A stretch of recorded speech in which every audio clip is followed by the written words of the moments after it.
The lilies were still sweet in the air when the cars left the drive.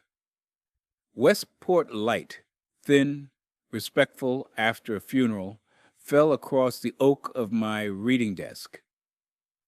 I stood there with my hands on the back of the chair the way people steady a boat. On the leather blotter sat a square of dark wax, the green kind that takes a signet, a sealed envelope I had not opened. The seal carried my son's initials. It had waited on this desk through the service, through the sandwiches, through the consolations that repeat themselves until you hear them as rain. The house felt unfamiliar and too large. My daughter-in-law, Vanessa, had told the caterer to leave the platters. She had thanked the florist by name, and then, very softly, she told me in the language of a person rehearsed for a stage, "Harold, I'll be making some changes around here. It's just, the will is clear." She was still wearing black. She touched the new brass on the front door like it already knew her. In the corner, Penelope, our housekeeper of 3 decades, kept her eyes on the cups. Grief makes audiences where there should be furniture. My phone lit with an email flagged high importance. The subject line, Executor, meeting at 9:30 a.m. The sender was Mr. Davies, my son's estate attorney. I clicked it open. "Mr. Keene," it read, "as executor, I'm convening the initial conference tomorrow morning. Please bring any correspondence you have received, including the sealed item in your study." It named the conference room, the floor, the time, and nothing else. The email itself was an object, an instrument, so I printed it and slid it into a manila folder with a ridge of green on the tab. I dated the top corner in pencil. Old habits. I took a breath, and only then noticed the envelope again. Green wax against cream paper. I did not break the seal. Some things demand witnesses, even when no laws say so. Vanessa appeared in the doorway as if the house had moved her there. "There's a lot to do," she said. She gestured with her chin, the way people gesture at help. Her tone made the room smaller. "The will, Harold. My husband made sure I'm provided for. The house, the cars. It'll be smoother if you move into the guest house while I transition things." The word transition clicked against my teeth. I reached for the notebook that lives in the drawer with paper clips and stamp pads. I wrote the date. I wrote her sentence, quoted exactly. "It'll be smoother if you move into the guest house." And the earlier one, "The will is clear. I am not a man of quarrels. I am a man of record." I nodded once, then asked whether she would prefer I sleep at the inn for a few days, while the house sleeps off its humiliation. She smiled without showing the kindness of a smile. "That's considerate," she said. In my study, I gathered what could be counted.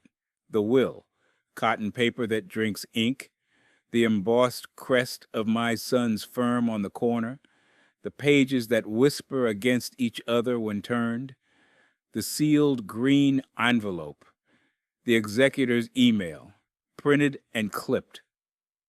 I added the card receipt Penelope returned to me by the kitchen sink, the one where Vanessa had tried a purchase on the black card, and the terminal spit back decline. It had left a red welt on the day. I dropped the receipt into the folder, its edge still warm from Penelope's palm. I called Mr. Davies to confirm the time. He did not ask me how I was, which I found medicinal. He said, "Please do not unseal anything yet." He told me to sleep in a place where walls did not carry new echoes. I booked a room at the inn. When I left, Penelope met me at the door with a small thermos of tea and the set of keys we keep for tradesmen. "Sir," she said, "I will lock the reading room and keep the key until you ask for it." We understood each other. We always have. How to, briefly. In the first 24-72 hours after a death when estate issues surface, move sensitive documents into a simple object file, printed emails, original will, any sealed codicils, and receipts that show attempts to access funds. Keep originals secured. Take dated notes with exact quotes.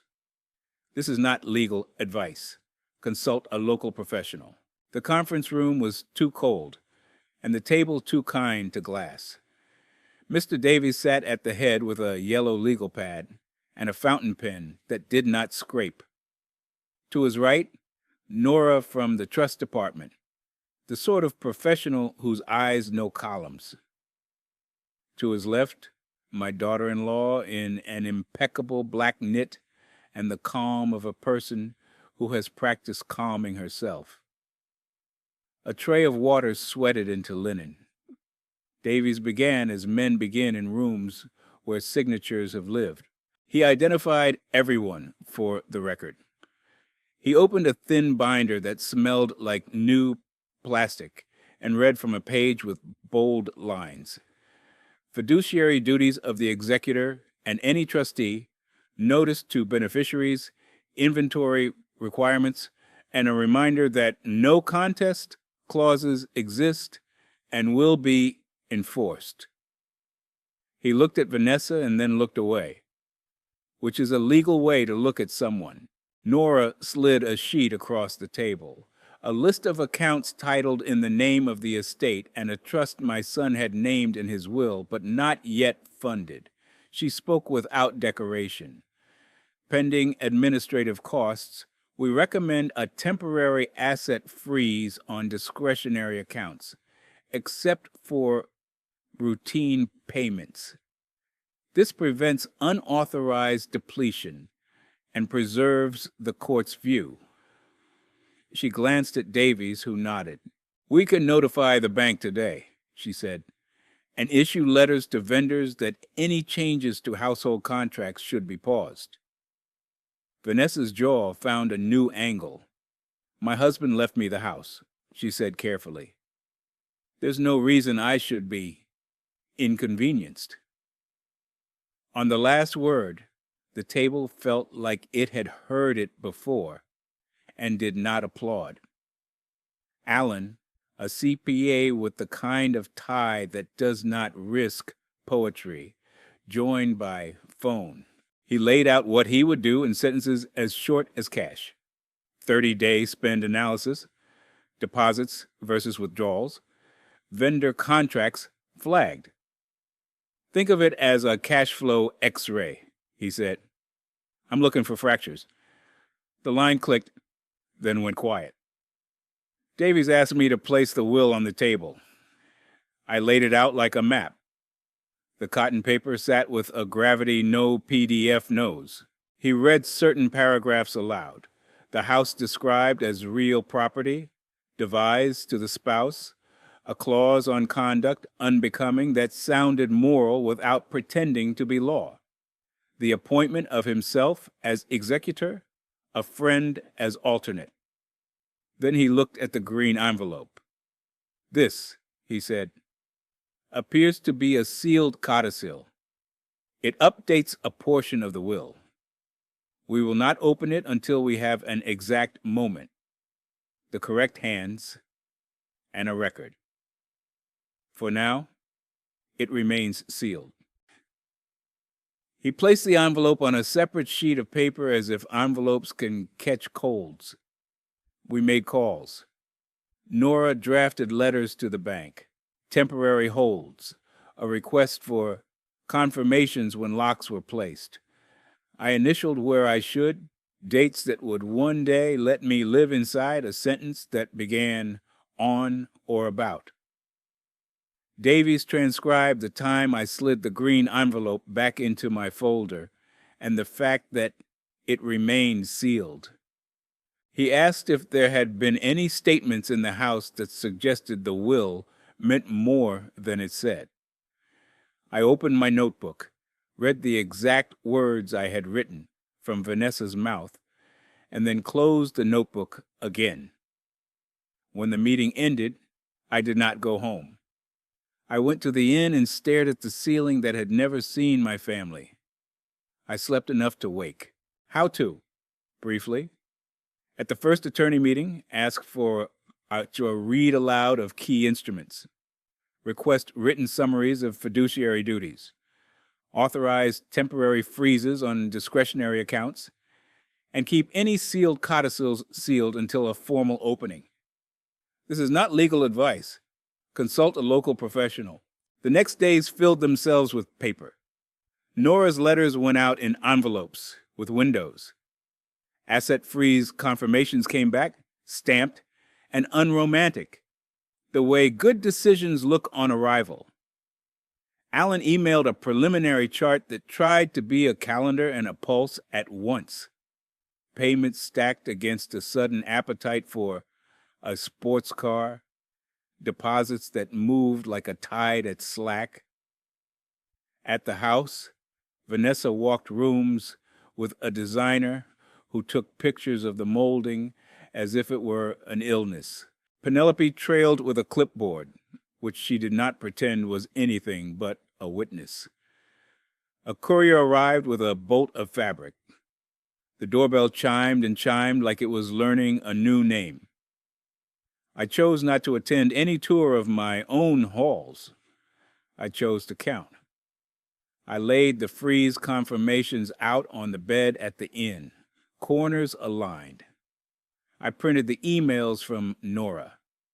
I printed the email Vanessa sent to the designer where she used the sentence, "We can gut the reading room. It's just a relic." I put a blue tab on that printout and wrote the date in pencil. Relic is a word that belongs to saints and to objects families should not discard. I did not write that. I wrote only the quotation marks. My card at a car showroom had declined. Vanessa mentioned it over text without a question mark. I asked that all discussions happen in writing with the executor in copy. She replied with a sentence that set off no alarms, and all of them. "You can make this easy, Harold." Or I made a note of it and attached the note to nothing. Penelope knocked on my door at the inn. She carried a small envelope in her clipboard. "Sir," she said, "Miss Cole asked me to change the lock on your study. I did not comply. I told her I don't hold a key for that lock. I thought you should know." She placed on the table a page where she had recorded the date and time of that request, as if she had been born a notary and not a housekeeper. She also handed me a receipt from the showroom where the card had failed. The terminal had printed "declined" in capital letters that chased away grief for the length of one breath. We set the meeting to open the green wax. The conference room held the same cold, the same water. Davies placed the envelope in the center like a small, important animal. He described the scene into his recorder. Date, time, those present. He asked if anyone objected to his opening the codicil. No one spoke. He broke the wax with a letter opener that had never opened anything like this. Inside lay 3 pages bound with a brass fastener. Cotton paper again. My son's signature at the bottom in a hand I knew, the way fathers know. Weather. He wrote his K like a fence post planted too deep. The codicil narrowed and clarified. It did not erase the house or the provision for a spouse. It did something harder. It set conditions for conduct. Davies read it aloud, the dry law of it and the wet heart. If the surviving spouse engages in conduct that, he paused to quote exactly, disparages, expels, or materially disrespects the testator's father, or dissipates assets contrary to the testator's stated values, then the portion described in paragraph X shall pour over into a trust to be known as the Peterson Legacy Trust. He kept reading. The trust's purposes, the trustee's powers, the beneficiary's conditional stipend, work and reporting requirements, the availability of a guest house for temporary residence during transitions, the clause that would have made my son laugh. No juice bars in the library. Vanessa closed her eyes. When she opened them, they were the eyes of someone tasting a medal. Nora lifted her pen. If this is triggered, she said, we move title of the house into trust. Primary residence rights are structured. Stipend begins, subject to employment. Discretionary spending requires trustee approval. She looked at Davies. We will need a finding on whether triggering events have occurred. Allen brought his stack. He laid out the cash flow timeline, vendor contracts, a deposit on a vehicle that costs more than some small homes. He did not infer. He aligned dates with phrases from emails and Penelope's notes. Penelope, in her turn, spoke 4 sentences under oath. Miss Cole told Mr. Keene to move out. She said the will was clear and the house was hers. She asked me to change the locks to the reading room. She described Mr. Keene's books as relics. She folded her hands. The room exhaled nothing. Davies set his fountain pen down.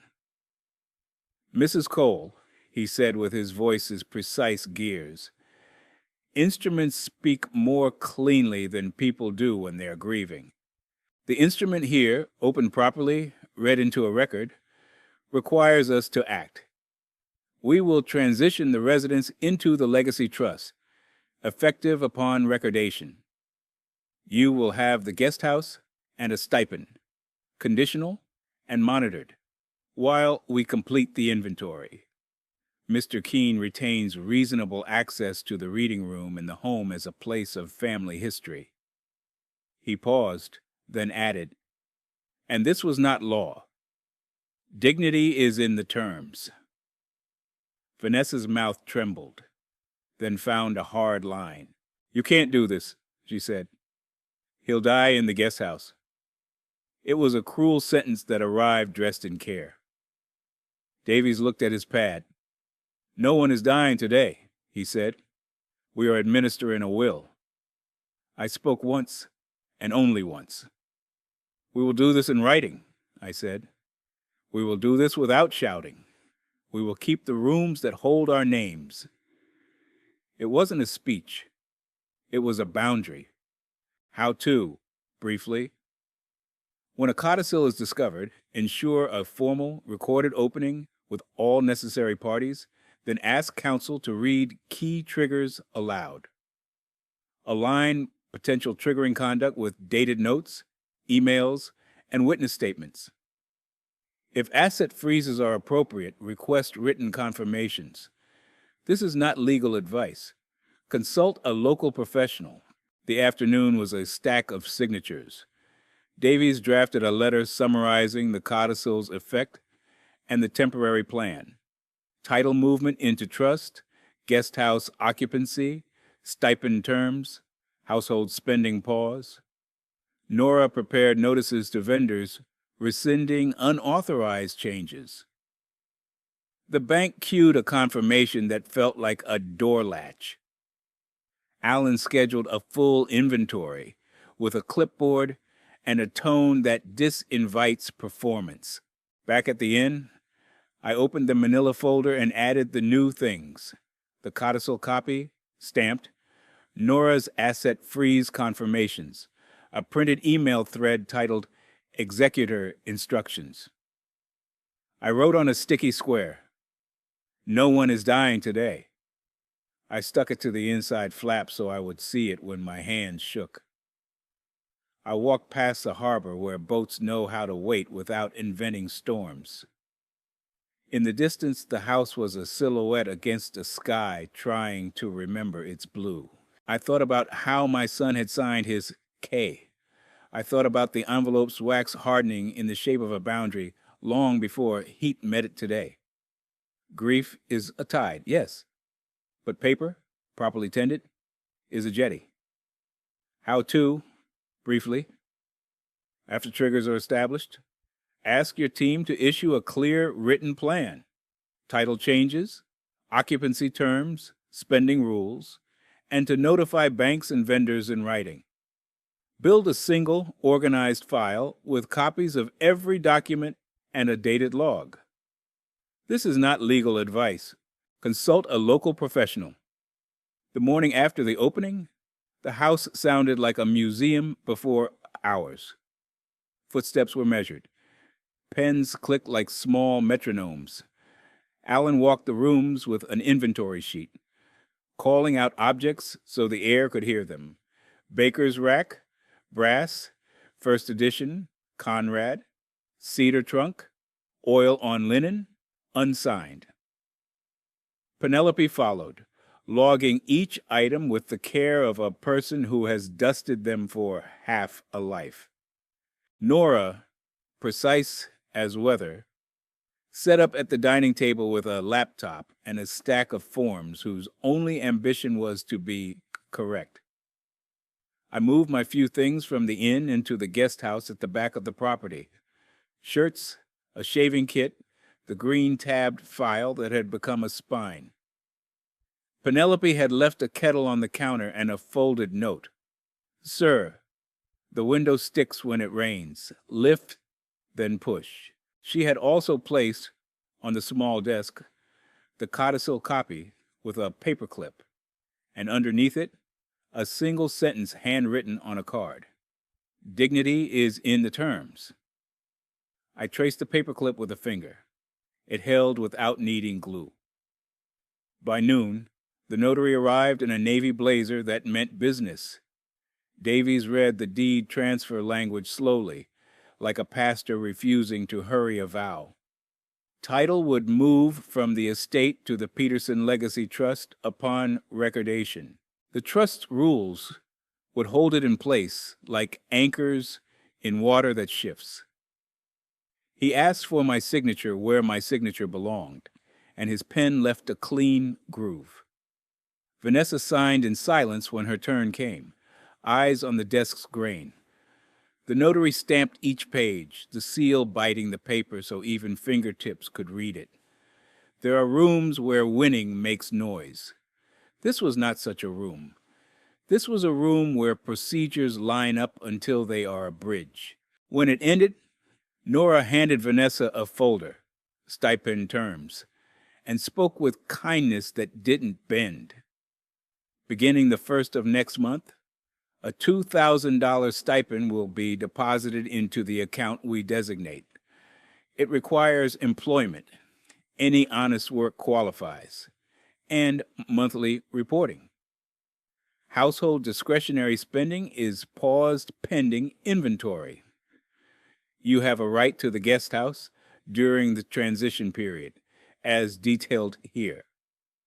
Requests for items from the main house go through the trustee. Vanessa held the folder as if it were hot bread. I asked Nora for a copy of the asset freeze confirmations, the letters from the bank with their ugly font and strong spine. She slid them to me. Each one had a date stamped like a good bruise. I placed them behind the codicil copy inside my green tabbed file. I am not a collector. I am a man building a pier.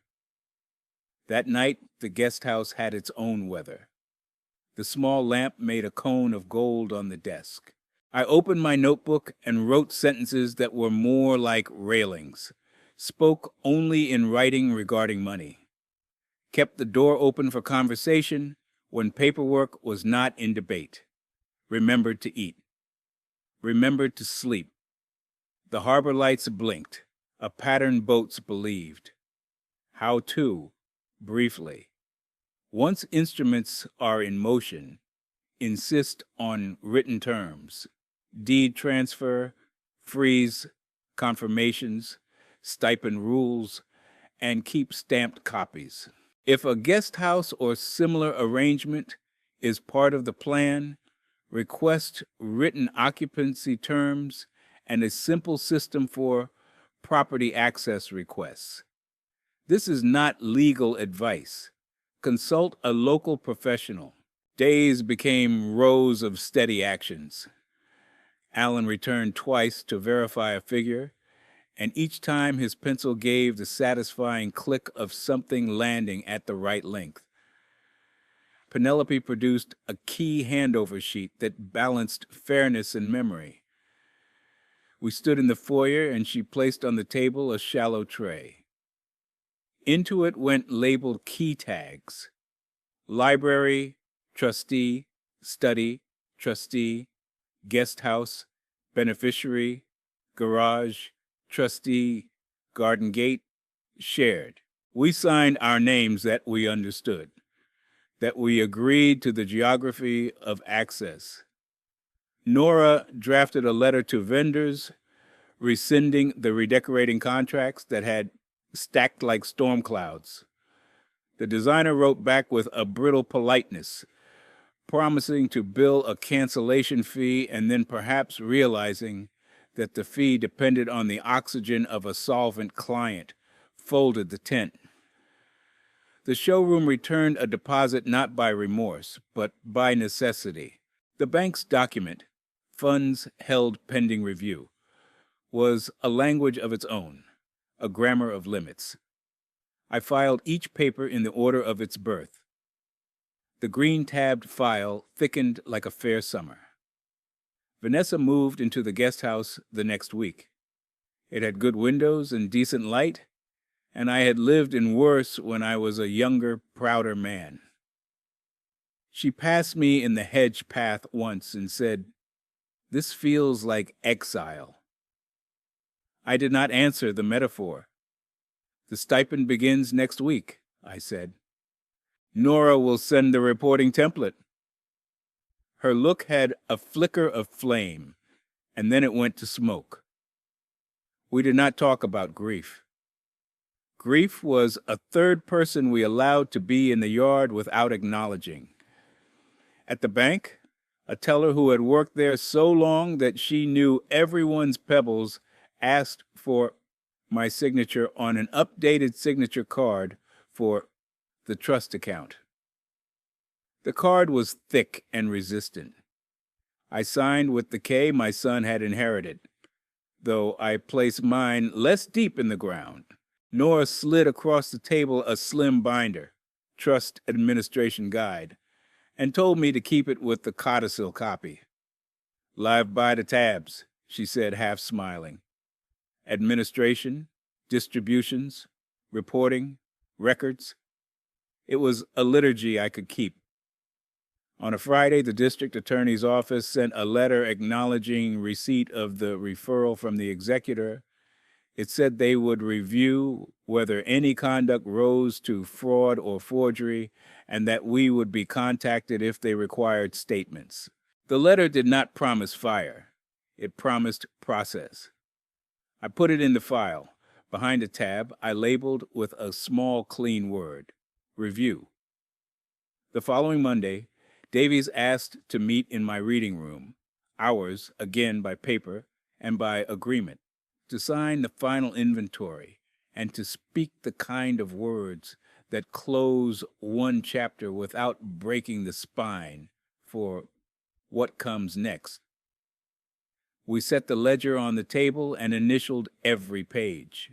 He then showed me a draft for something I had spoken of with Whisper and Wish, the Keene Scholarship Fund, seeded from a portion of the estate that had no quarrel in it.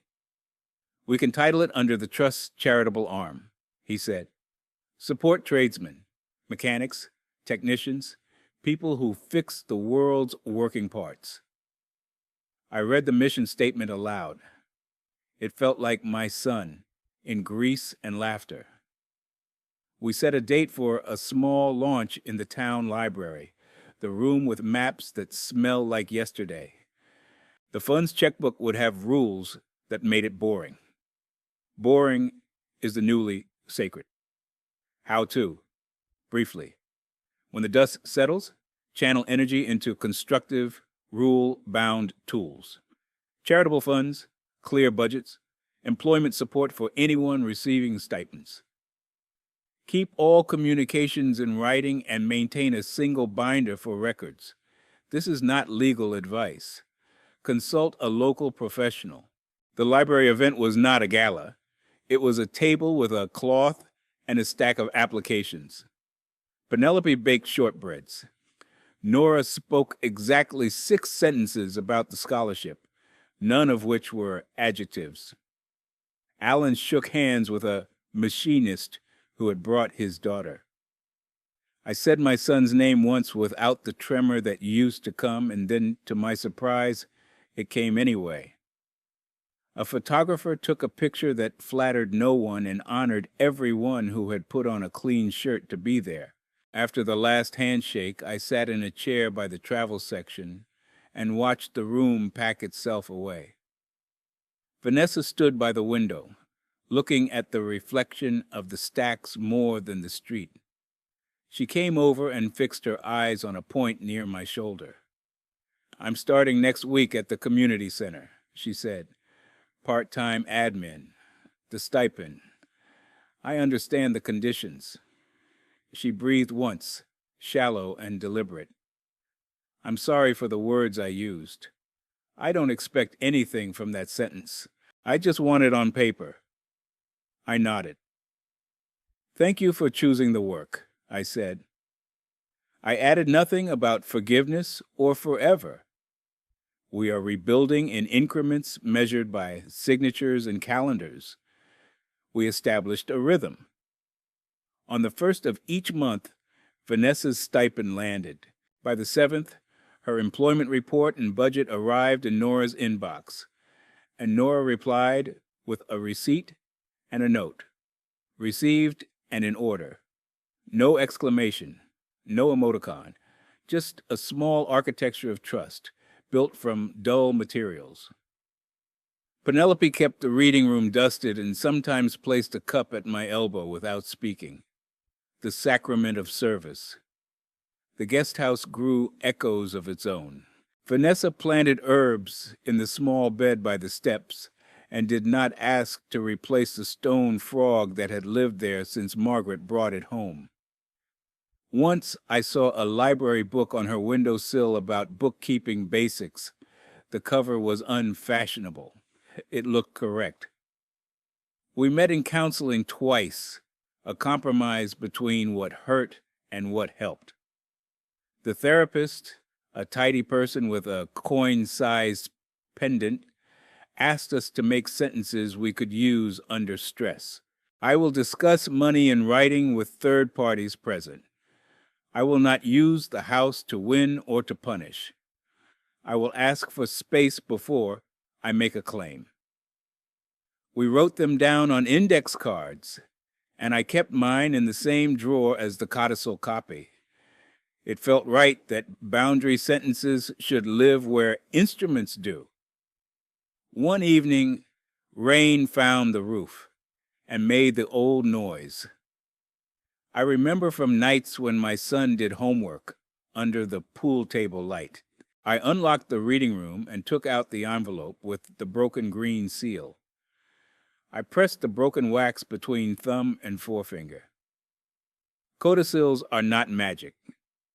They do not love for you, but they hold the room while love finds its feet again. A week later, the district attorney's office wrote that they would not be opening a criminal case at that time. They referenced the voluntary restitution plan and the absence of certain evidentiary thresholds. The letter was neither victory nor dismissal. It was a shelf on which to set the past without pretending it weighed nothing. Davies called and said, "This is an invitation to make peace and to keep records." I said I could accept both. We closed the inventory file. We opened the scholarship account. the house grew quieter and more itself. Guests came by and we used the good plates without fear that a story would jump out from under a dish.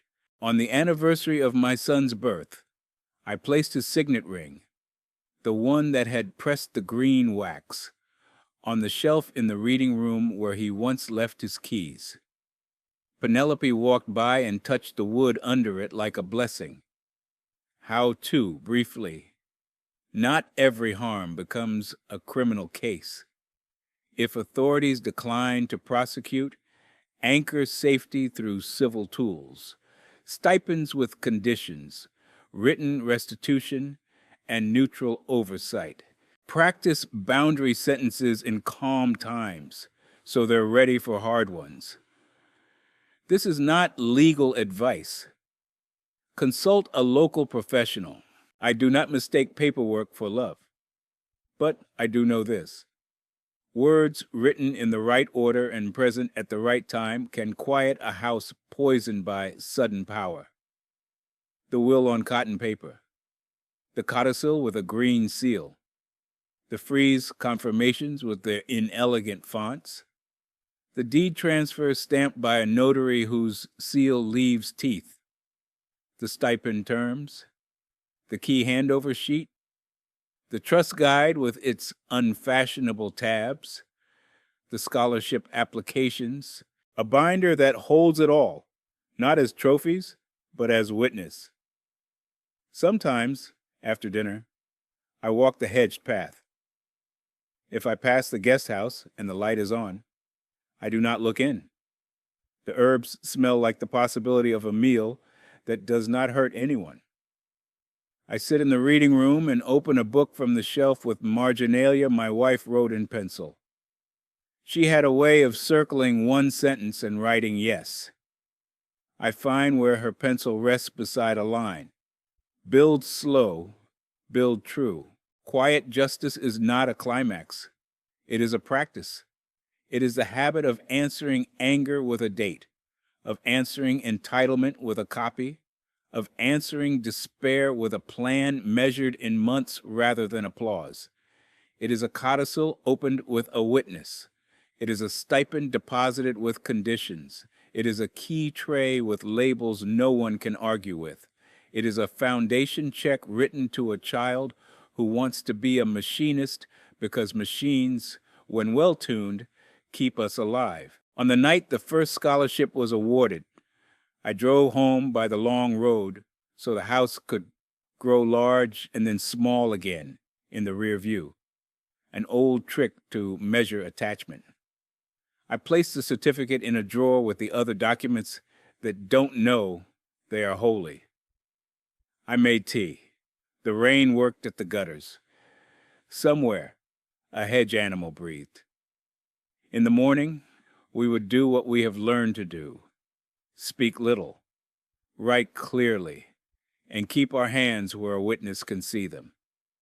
Comment CTA if you've ever used written boundaries to keep both love and money safe in a family. What single sentence or document made the difference?